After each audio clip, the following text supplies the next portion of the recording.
In this experiment, we begin with a suspension of zinc hydroxide formed by mixing zinc chloride with sodium hydroxide. The white precipitate shows that an insoluble compound has formed in the solution. Now watch closely as ammonia is added drop by drop. At first, very little seems to happen, but with each drop, the white precipitate slowly begins to disappear. As more ammonia is added, the cloudy mixture gradually becomes completely clear. This happens because ammonia acts as a ligand, bonding to zinc ions and forming a stable water-soluble complex called tetraamminezinc. As this complex forms, the solid zinc hydroxide dissolves back into the solution.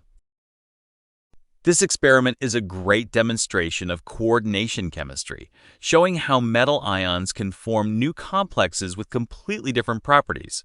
The transformation from a cloudy white suspension to a crystal clear solution beautifully illustrates the power of chemical equilibrium and complex ion formation. Chemistry is amazing. Subscribe to Shock Lab.